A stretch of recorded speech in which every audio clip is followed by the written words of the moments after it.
folks, this is Sven Jungbeck for you, and today I will teach you the chord melody that I just played 2 weeks ago on Insta of All the Things You Are. Hope you like that one, and I will do one playthrough so you know what we're talking about, and then I explain some details.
Excuse the mistake in the ending, but that's more or less what we're talking about. So I start with a little counterpoint idea, and therefore I just play F and A flat like that. Then I'm doing a little scale thing, like 1, 4, 3, 5, and then I'm going to the B flat minor, which I again play only with the root and with the middle finger, only root and third. Then I move the middle finger back to the melody. And then I'm doing, like, you know, this counterpoint thing while I'm substituting the E flat dominant 7 with E minor and A7. This is a very common substitute. Instead of the dominant chord, you play a 2-5 of the tritone substitution. So let's say the tritone substitution is A7, so you're playing E minor, A7. So you're not only playing the dominant chord, you're playing both, like a 2-5. So that's what I'm doing here.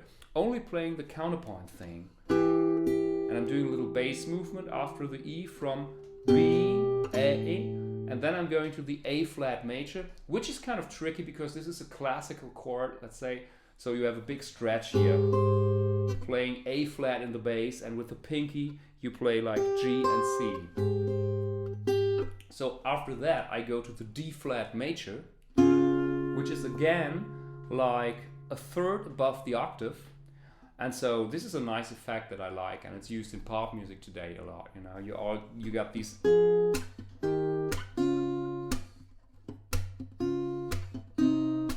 stuff like that. You know, but actually it works a lot also for jazz music, for all kind of, you know, in between melodies. So I'm playing. So while I have the F as a melody note all the time, I play G and A flat. And after that we go to the D minor chord, but it's already G. So you can play a 2-5 like D minor G. You could play a 2-5 like D half diminished G. You could play only G. So here I'm playing the D in the bass, but I'm, you know, kind of spoiling the third of the dominant chord by, of course, playing the melody note that's here, like. Then I'm playing the A flat, which is flat 9 of G, for example. So I'm doing,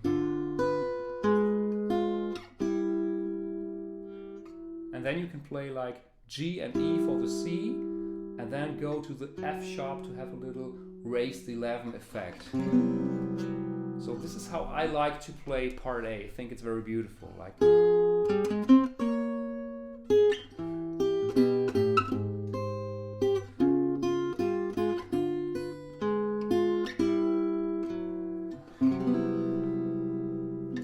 After that, I switch more to kind of block chord ideas. So I'm playing C minor 11, F minor 7, with a bended middle finger, pretty normal shell voicings.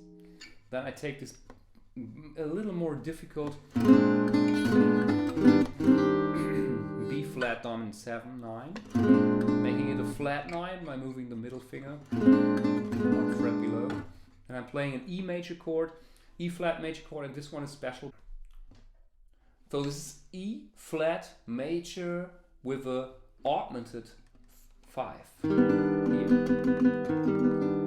So when I switch immediately to E flat major 13, so I'm doing like, this is a beautiful movement, I think. Again, the melody note, and then I'm playing the A flat major in a very simple way by using the bar chord voicing actually. Again, I could use a bended middle finger. For some reasons I don't do it here. Switching to A half diminished, D and E flat. And then I'm not playing the D that's supposed to sound here. I'm playing the trident substitution, which is A flat dominant 7 with D in the melody. Then I'm playing the C, and then I'm at G major. So this is the whole movement of the part B, like.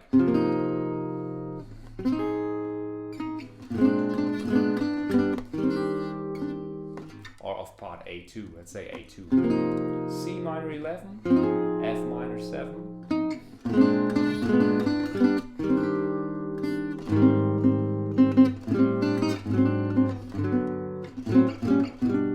And this little walk up is like from G major 7, I'm doing a D with A in the bass, big band voicing, A, F sharp, C, moving it upwards like B flat, G, D flat, playing G with B in the bass, with B, G and D, and the pinky again on G.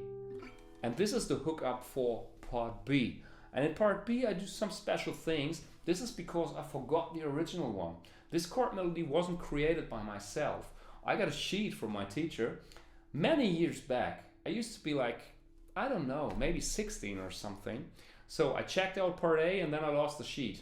So some things I remember because I had a short overview on all the things and my teacher played it to me. But this was not a teacher that I met every week, because he was the teacher of the university in Cologne and I used to go there like every 3 months to gather as much information as I could, just consume, and then after 3 months I would come back. So when I came back, the topic of the chord melody was no longer on, I did some different topics, and so I somehow forgot it. So I did part B completely by myself. Probably it's not as special as I might think, but I like it.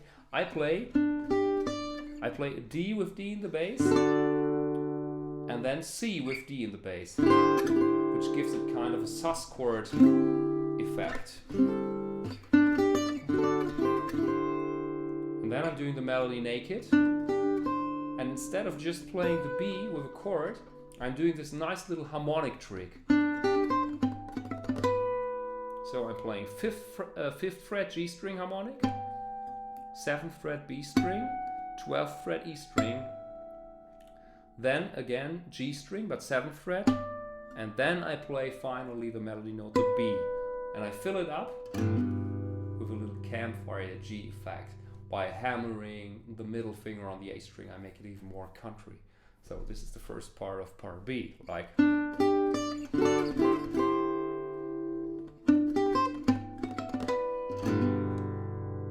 Second part is pretty usual. So I'm just doing F sharp half diminished, then C in the bass, B dominant 7 flat 13, B dominant 7.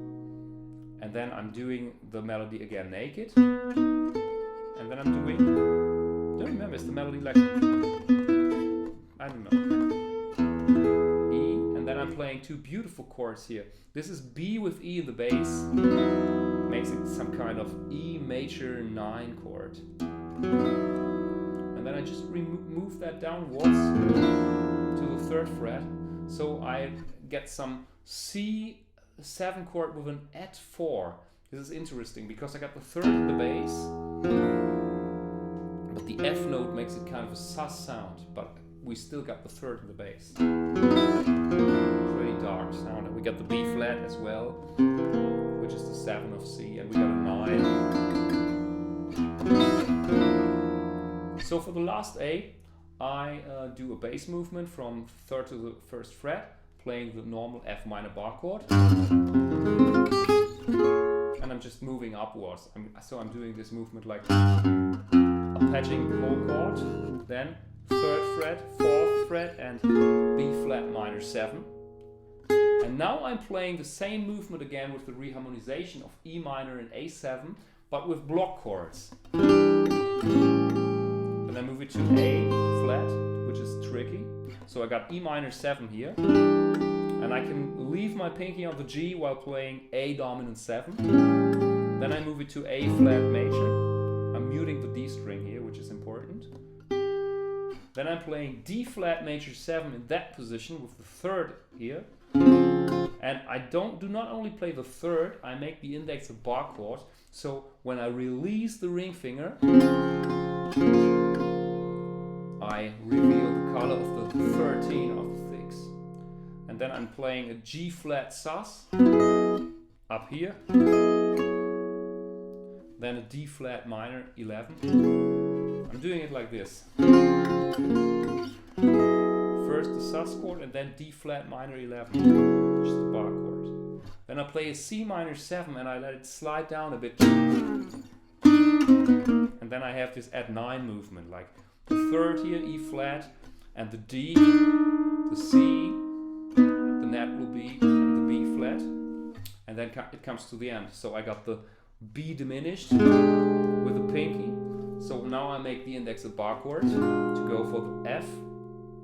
And the final movement is B flat minor, only to the G string, C minor 11, having the F up here, D flat 6, in the very traditional shell voicing. This is also the first inversion of B flat minor 7. You can see it as this if you like. I'm playing E flat 13, and then E flat 13 9, and for some reason I do a different voicing here. I play the E flat 13 like this, and then I switch chords to this. Then you could do anything. You could play the G with the E flat. I just played it naked in the introduction. It doesn't matter, I don't know why I played it naked. And then I like to play the A flat on top of an A major 7 chord, which is the Napolitan chord. So, a last quick walkthrough with explanations. So first the counterpoint thing. E minor.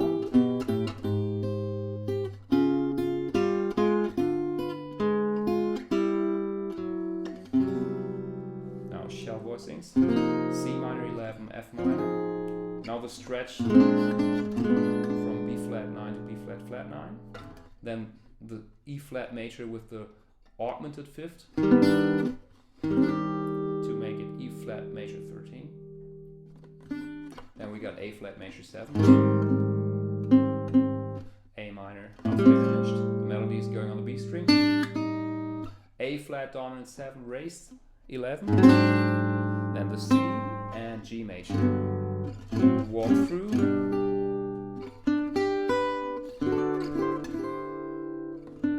Now the harmonic trick.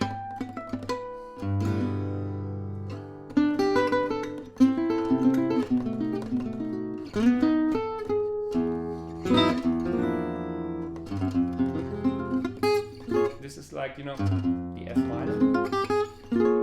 And then we play the same movement E minor A7 with block chords.